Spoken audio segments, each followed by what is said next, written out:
Hi everyone, welcome to chapter 13, Intimacy and Distance. We are getting very close to the end of the semester, so I hope that you are feeling like all of the lectures and all of the readings have continually been insightful and continually been helpful in building your communication skills. And so today, as I've mentioned the last few weeks, all of the foundational and fundamental concepts we talked about early on, we're now building upon those ideas and we're expanding some of those concepts. And so this week we're talking about intimacy and distance. And we talked a little bit about long distance relationships last week and how we achieve intimacy and how we lose intimacy. So we're going to continue with those concepts, but moving into some new ideas regarding those. So let's start with lying, because obviously intimacy is contingent on trust and honesty and openness. So obviously the difficulty then is, how do you maintain intimacy or develop intimacy if lies are involved? So some food for thought questions as always. When is it okay to lie? And or what type of lie is most hurtful? What type of lie is most accepted? And what factors affect the impact of a lie? So, food for thought questions. I would like you to choose one of those four and answer that in your reflection post this week. So you can choose any of the above, doesn't matter to me, but which one do you feel most passionate about your answer and justifying why you answer the way that you do? So when is it okay to lie? What type of lie is most hurtful? What type of lie is most accepted? What factors affect the impact of a lie? Okay, so choose one of those this week. And I wanted to show you a visual representation of how lies and relationships are intertwined and how they affect each other. And so if you look at this grid or this chart, you can see we have an unimportant lie and an important lie. And I know the philosophical ones of you out there might say that every lie is an important lie. So just be devil's advocate with me here and assume that we can categorize unimportant lies and important lies. And then we have the differentiation between casual relationships and intimate relationships. So if you have an unimportant lie in a casual relationship, what might the impact be? Versus an intimate relationship and an important lie, what might the impact of that be? And so this is very helpful for me to get an idea visually of how they affect each other, how they work together. And so you have an important lie in a casual relationship, that's obviously going to have a different impact than an unimportant lie in an intimate relationship, or maybe it wouldn't. It just depends on the situation and the people involved, etc., etc. So, but considering those last four questions, this may give you some more insight in your answer if you can think of it in terms of level of lie and level of relationship. So, men and women lying. We've talked a lot about relationships between men and women in this course, so I'm interested to hear if you would like to share, do you think men and women lie differently? Or do men and women react to lies differently? And how critical to a relationship is lying, especially in light of the last slide where we have the grid. So, you're looking at different levels of relationship, different levels of lies. How critical to a relationship are those lies? So share your thoughts with me and your reflections about those questions as well. Okay, this is actually from the Toronto Sun, and it was written by a lady named Valerie Gibson. So it may be a little small for y'all to see it, so I'm actually going to read the whole thing, but it's only this slide. Never mind the lies your mother told you. What about the ones we tell each other when we're dating or in a relationship? Whether it's to save hurting one another's feelings, or to present the best image we possibly can to someone we're trying to impress, relationship lies are common to both sexes. Some are fun, some are flattering, some are offensive, some are plain silly and blatantly obvious as lies. Some act as a warning light to the other person's character faults, while others just might indicate where the relationship is going to go or not going to go. Do you recognize any of these? So that's actually a published clip from an article in a reputable newspaper. So, it's very clear and evident that we're aware of lies. We're aware that lies exist and occur very frequently. So it's not so much about the ethical dilemma or the moral dilemma or the religious dilemma or any of the above. It's not, an either or. It's more of a both and. They exist and we deal with them every day, whether we are telling lies, whether we're hearing lies. So the lies are there. It's how we deal with them, the effect that they have, what the outcome is based on those lies that we need to think about. So that's, the lies issue is definitely a barrier to intimacy. Self-disclosure, we've talked about, is a method to intimacy. So how many of you enjoy self-disclosure?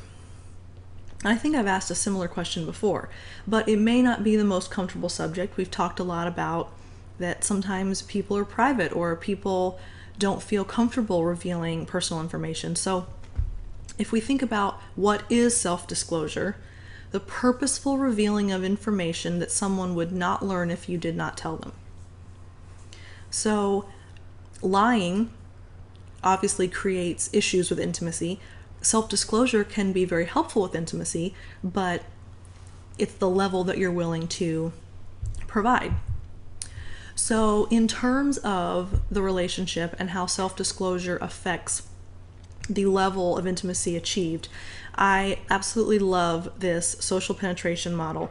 And so I'm actually going to read to you what each one says, because I know that may be a little small for you all to see, especially if you have a small monitor. But these are visual representations of 4 different natures of relationships.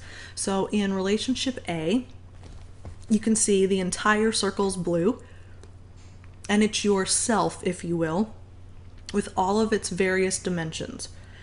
And the wedges represent the breadth of yourself. So basically, like each pizza piece or pie piece represent the breadth of yourself, and the rings represent the depth. So it'll make more sense when we go to B. I'll just leave that there and then I'll show you the difference. Okay, so B, it's all blue except for one green pie piece that goes all the way to the center. B represents a limited relationship in which one dimension of yourself has been disclosed to another person.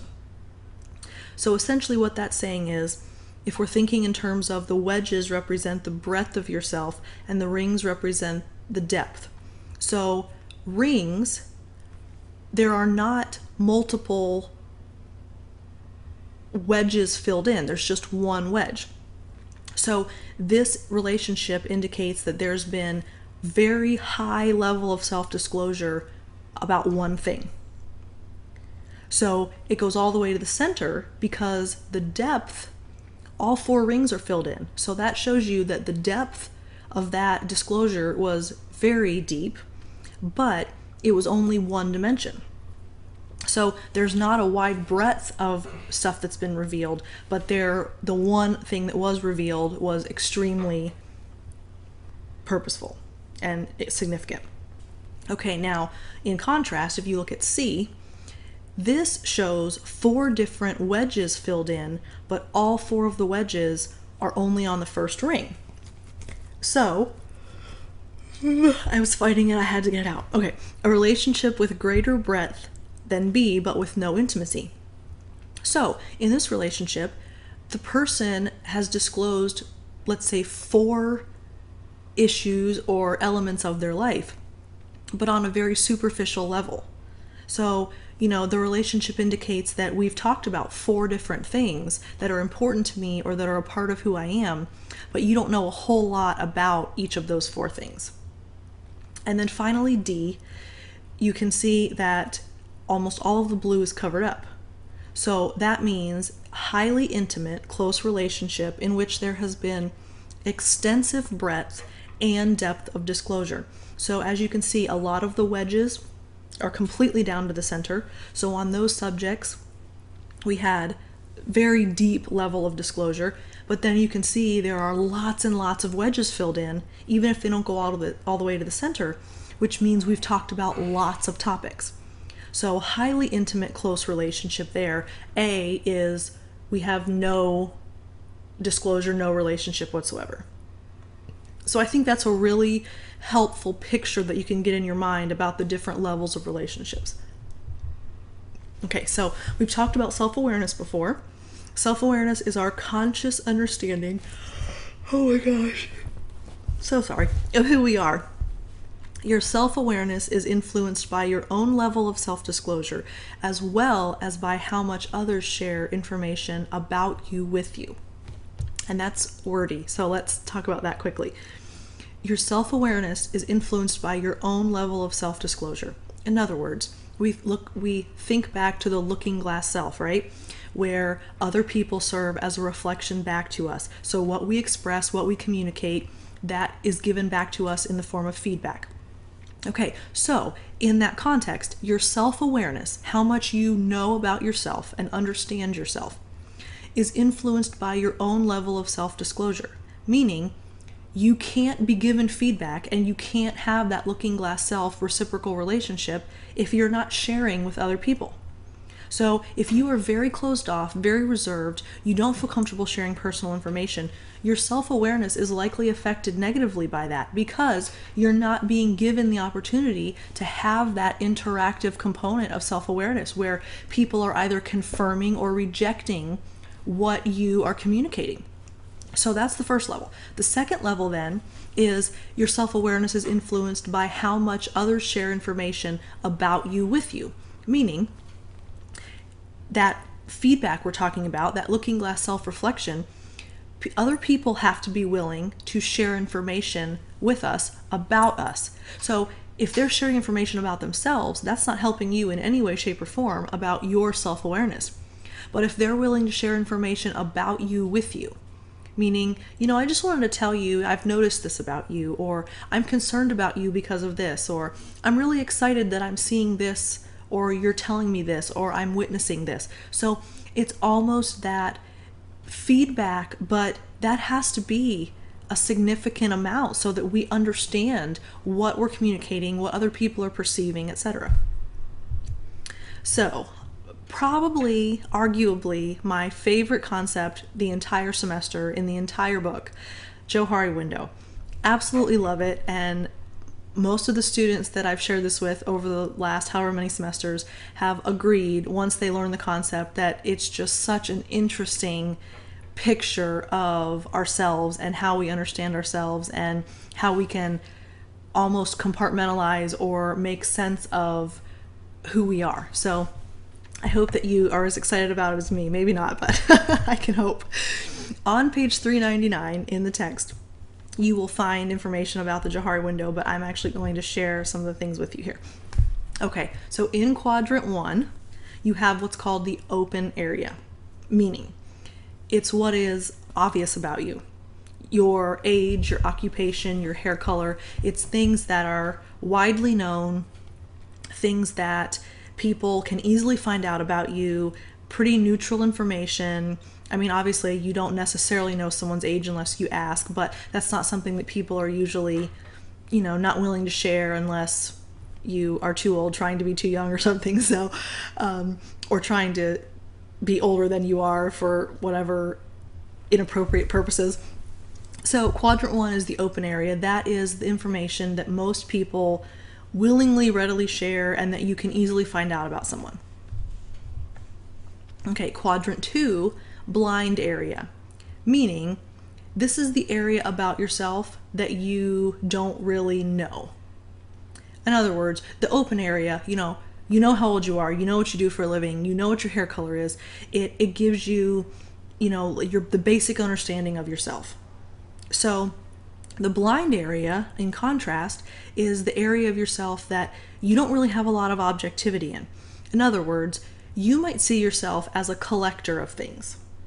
You have these amazing and, valuable, worthwhile collections of holiday Barbies from 1988 till 2012. Okay, great. Well, other people can see that as you're just a pack rat.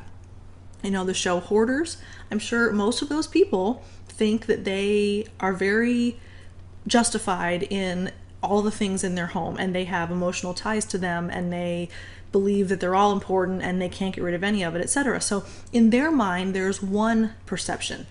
To other